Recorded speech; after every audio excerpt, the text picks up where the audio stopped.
What is up, comic fam, and welcome to the Legion of Comics. I'm Mark, and today we're going to be taking a look at a new DC day. I got my new comic book day haul for this week, at least for this part of this week. I'm really excited to go through it. If you watched the video Saturday, this is a huge week. I'm really pumped to talk about some of these, but before we do any of that, check this out.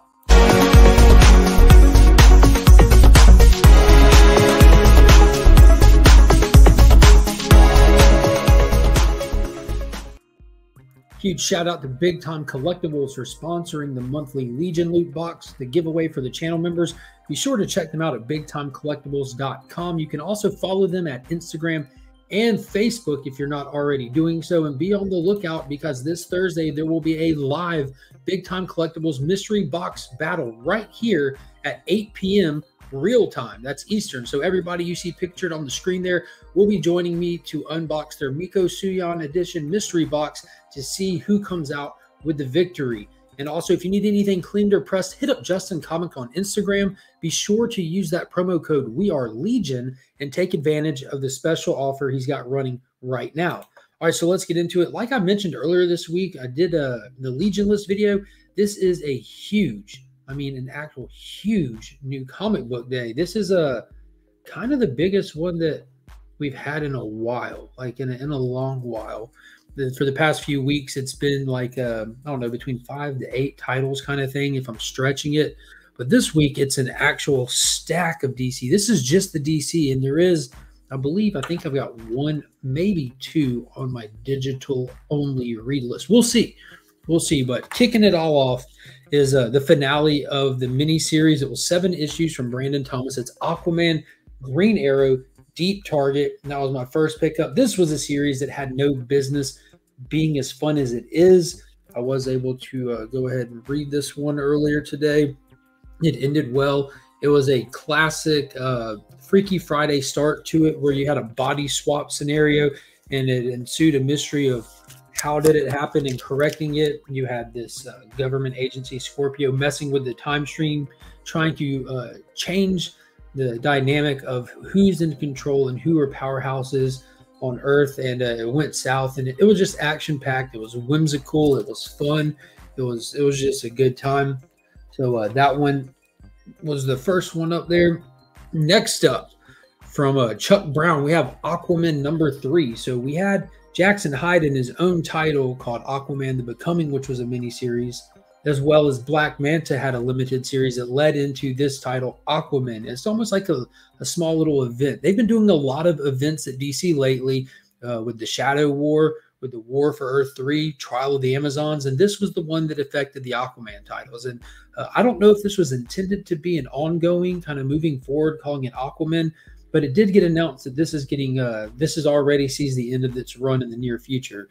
I don't necessarily want to say that it got canceled, but it's going to be a short-lived run. I don't know how far it's going to go, but of course, Batman is tying in with this issue in the shadow of the Bat. He ties in with everything eventually, which can get frustrating at times. It's just like, I don't see why you have to write him into every little book that you do. I understand that he really brings sales with him. It's undeniable. People, including myself, complain about how much Batman stuff is out there, but we keep buying it. We keep justifying them doing it. But this book we've seen, there's something going on with people where they're getting activated like sleeper agents, and they're going all meta and destroying stuff and attacking people. They're trying to get to the bottom of it. And Arthur brings in Black Manta to work with them to solve it. And Jackson Hyde does not put up with any of that. So he goes off on his own trying to get to the bottom of it. And it was pretty wild. It made some questionable decisions in that last issue, kind of almost like he was leaning into torturing some bad guys to get some answers. All right, next up, keeping with some awesomeness, we have issue number 1042 of Action Comics by Philip Kennedy Johnson with this glorious cover by Riccardo Federici, and he is on the interiors as well. So this is the War World saga is pretty much concluding with this one. The event is not over, but War World Rising, or the War World saga, wraps up, and we're starting War World Revolution begins in the next one. So we see that on War World, the whole kind of they've upset the apple cart. We've got Superman there with his team, the Authority.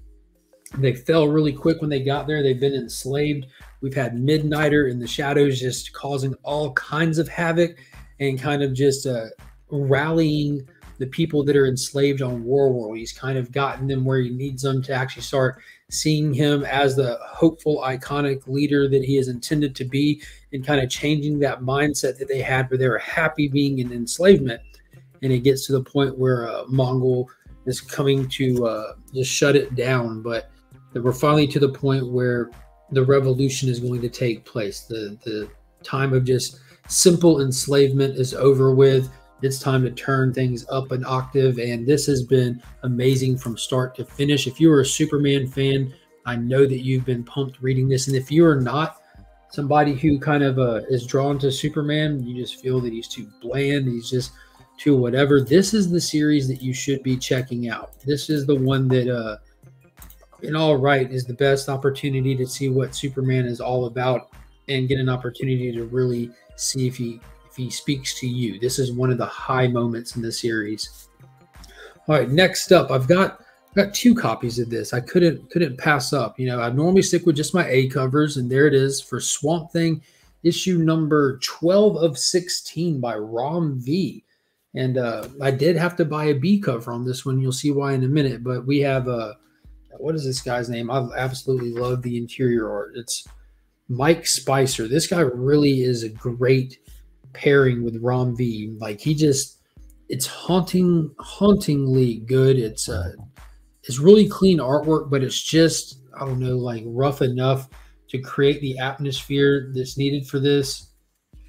But it's really wild. So we've had this run extended. It went from 10 issues to 16 issues. So we're in the second arc. And this is the first time, I don't remember if the last one did it. We're seeing season 2 tagged on the front. But we're getting into this arc where the gentleman who was in that first story arc trying to shut down Swamp Thing or get a hold of him and do the whole little experiments with him, they didn't work out very well. I'm trying to find that dude's name. I always blank his name.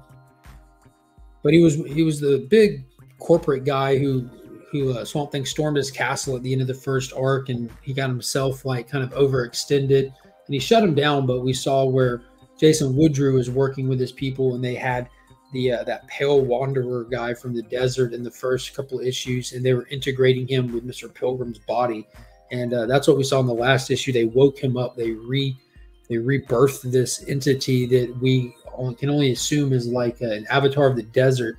At least that's what we were kind of, the information we were given to believe. And this one, the whole Green Machine story arc here, we actually get the explanation of what he is and what that entity was and what he thought he was versus what he actually is now. And I did get an opportunity to read this one. I'm trying to beat around the bush because it's really, really, really good.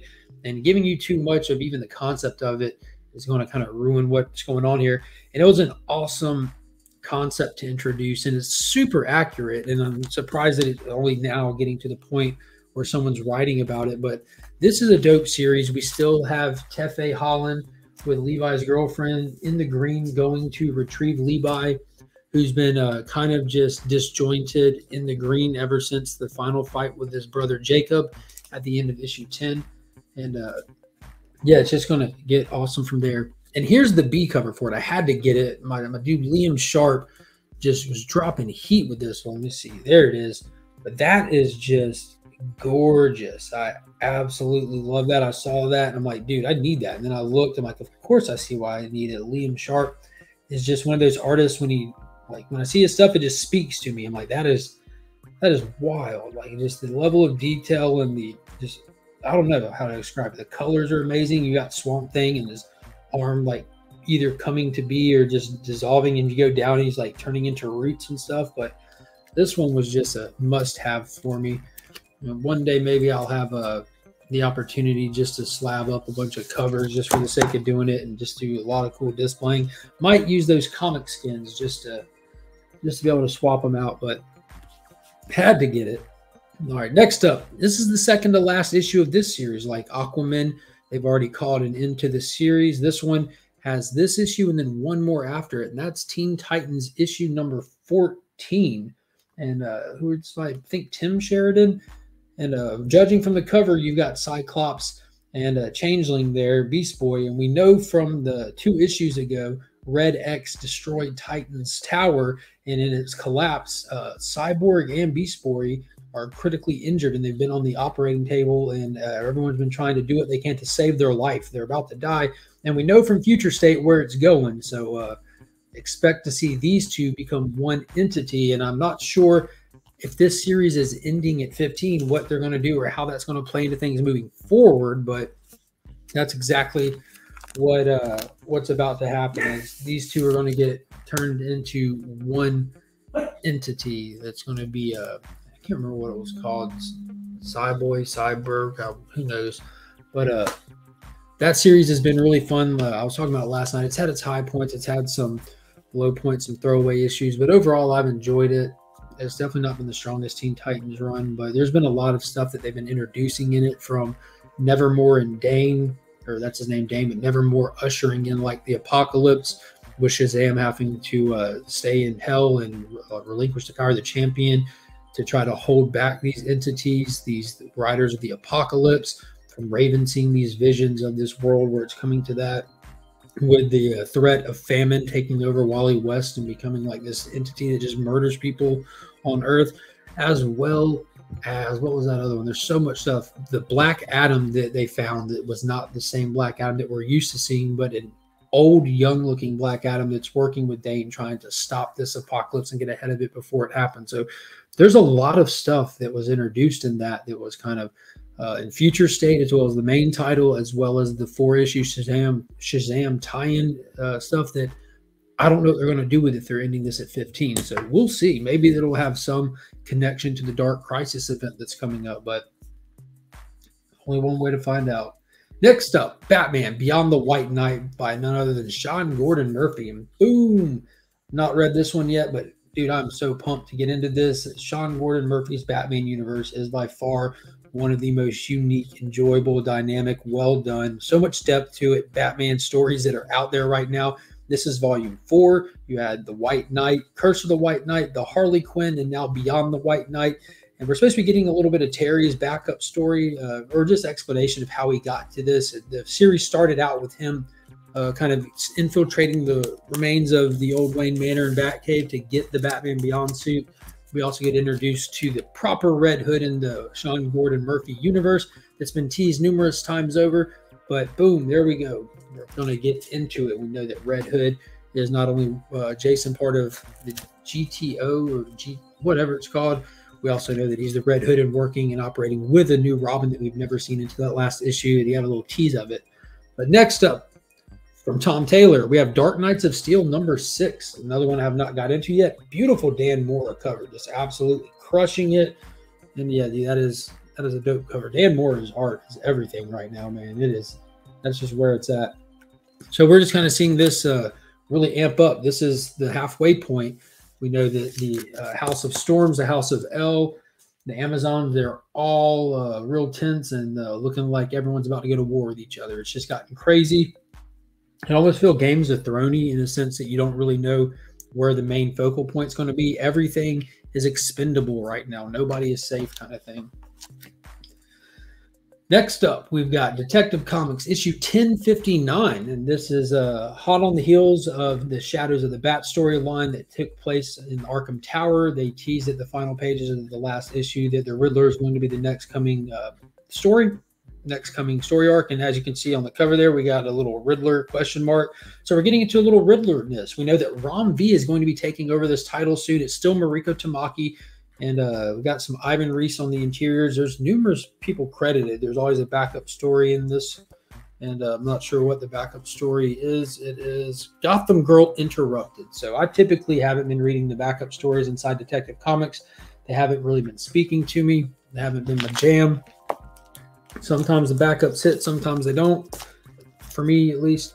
But I'm excited to get a little Riddler story, kind of excited about him with the movie that came out and just recently hit HBO Max. Get you a little little more pumped and all that good stuff. But yeah, next up, and here's one that I'm really excited about. The issue 1 was absolutely amazing. Joshua Williamson is taking on a DC Black Label title, and this is definitely a fun one. It's always good when you have a good list of villains that can really carry their own title, and that's the case with Flash and Rogues issue number 2. You have Captain Cold and his merry band of misfits that are beyond their glory days. They're on the back nine for sure, and they're thinking that they're going to go hit a heist on Gorilla City and try to steal Gorilla Grodd's riches so that they can actually live out their days as they feel they're deserving of. So this is awesome. I love these prestige format titles. They really give room for the artwork to shine. I do have a magazine size box just for my Black Label stuff, which it's almost full. They put out enough stuff, especially decent stuff for the Black Label, that I pick up a lot. All right, finally, the final pickups of this week and the one that I'm most excited about, and that is Justice League 75. I've been talking about it, I've been hyped about it, but that is the Death of the Justice League, and this is the actual kickoff for Dark Crisis. You got that Dark Crisis prelude, and that's actually just dust on it. Those little white speckles. This is a very, very black cover, and it is a acetate cover. Look at that. Look at that. Oh my gosh, I'm so excited. So this was an awesome read. I have read it, and I was really, really pumped to see how they're going to kick this off. I highly, highly recommend either you go back and you read the lead-in into this event with Infinite Frontier / Justice League Incarnate, or you at least go catch a synopsis of those things, because to get the full weight of what happens in this issue, like, you will not be lost.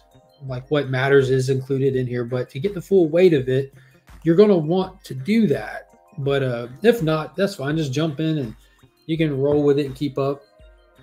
But dude, this was really cool. I'm not going to spoil anything here. The Dark Crisis event is Joshua Williamson's summer event, where we're supposed to be seeing the obvious death of the Justice League and the ones that are left behind having to go and face this dark entity, this evil, this dark army that Pariah has amassed, and find out what is really fueling the fight and what is pushing it all. But I'm really excited to get into it. Sector 2815 and myself will be doing a deep dive review of each issue. It'll be weekly. I'm sure that there'll be tie-ins that come out and stuff like that. So when they do, we'll be every Thursday. It'll be on his channel, and we'll be keeping up with all of that. I hope you all check it out and hang out and get in the discussion with us. It's going to be a good time. But that's all that I have. Physical pickups. There is the, let's see, what was this one? No. Boom. Deathstroke Inc. number 8 drops this week as well. I'm going to have to read that one digital because it is part 3 of the Shadow War. And I read Batman. I don't pick up Deathstroke, and I don't pick up physicals of Robin anymore. Just kind of fell out of favor with me. But those I will be reading digital to keep up with the Shadow War event, because I am interested in it. It's that first 2 parts was really cool. I enjoyed it. So that's pretty much it for this week for the DC pickups. And there are more pickups that I have coming for Marvel and Indie, but those will be later in the week. So until next time, guys, happy reading. Leave me a comment down below. Let me know what you're looking forward to this week. What do you think of Dark Crisis? All that good stuff. And as always, I'm Mark, but we are Legion.